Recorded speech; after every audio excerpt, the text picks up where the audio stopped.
La historia de Perón narrada en unos minutos. Juan Domingo Perón, Lobos, 8 de octubre de 1895 Olivos, 1 de julio de 1974, fue un militar, político, escritor y presidente argentino, el único hasta la fecha en asumir la presidencia de la nación en 3 ocasiones, todas por medio de elecciones democráticas. Fue el fundador del peronismo, uno de los movimientos populares más importantes de la historia de la Argentina hasta la actualidad. Participó en la Revolución del 43 que dio por terminada la llamada década infame.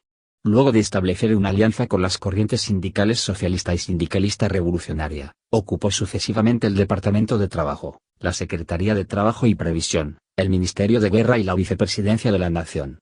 Desde los 2 primeros cargos tomó medidas para favorecer a los sectores obreros y hacer efectivas las leyes laborales, impulsó los convenios colectivos, el Estatuto del Peón de Campo, los tribunales del trabajo y la extensión de las jubilaciones a los empleados de comercio.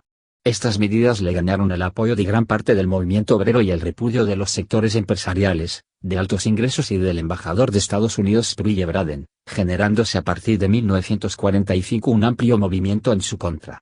En octubre de ese año, un golpe palaciego militar lo forzó a renunciar y luego dispuso su arresto, desencadenando el 17 de octubre de 1945 una gran movilización obrera que reclamó su liberación hasta obtenerla. Ese mismo año se casó con María Eva Duarte, que desempeñó un papel político importante durante la presidencia de Perón. Se presentó como candidato a presidente en las elecciones de 1946, resultando triunfador. Tiempo después fusionó los 3 partidos que habían sostenido su candidatura para crear primero el Partido Único de la Revolución y luego el Partido Peronista. Tras la reforma constitucional de 1949, fue reelegido en 1951 en las primeras elecciones con sufragio universal de mujeres y varones en Argentina.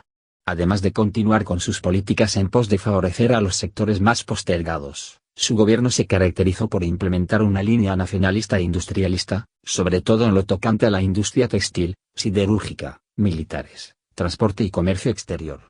En política internacional sostuvo una tercera posición ante la Unión Soviética y los Estados Unidos, en el marco de la Guerra Fría. En el último año de su gobierno se enfrentó con la Iglesia Católica, acrecentando el enfrentamiento entre peronistas y antiperonistas, y el gobierno endureció su persecución de los grupos terroristas y golpistas, la oposición política y los medios de prensa opositores. Tras una serie de hechos de violencia por parte de grupos civiles y militares antiperonistas, especialmente del bombardeo de la Plaza de Mayo a mediados de 1955, Perón fue derrocado en septiembre de ese mismo año. La dictadura subsiguiente proscribió al peronismo de la vida política y derogó la reforma constitucional, que incluía medidas de resguardo de los sectores sociales más bajos y la igualdad jurídica de varones y mujeres. Tras su derrocamiento, Perón se exilió en Paraguay, Panamá, Nicaragua, Venezuela, República Dominicana y finalmente en España. Viudo desde 1952, durante su exilio se casó con María Estela Martínez de Perón, conocida como Isabel. En su ausencia, surgió en Argentina un movimiento conocido como la Resistencia Peronista, integrada por diversos grupos sindicales, juveniles, estudiantiles, barriales, religiosos, culturales y guerrilleros, que tenían como fin común la vuelta de Perón y la convocatoria a elecciones libres y sin proscripciones.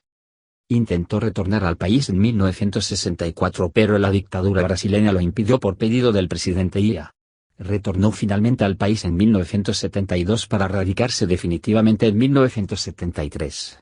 Con Perón aún proscripto, el peronismo ganó las elecciones en marzo de 1973. Sectores internos del movimiento se enfrentaron políticamente y por medio de actos de violencia. Tras la llamada masacre de Feifa, Perón dio un amplio respaldo a los sectores ortodoxos de su partido, algunos de los cuales a su vez crearon el comando parapolicial conocido como la AAA, destinado a perseguir y asesinar militantes calificados de izquierda, peronistas y no peronistas. Un mes y medio después de asumir, el presidente Cámpora renunció y se convocó a nuevas elecciones sin proscripciones. Perón se presentó junto a su esposa como candidatos a presidente y vicepresidente respectivamente en septiembre de 1973 y logró un amplio triunfo, asumiendo el gobierno en octubre de ese año.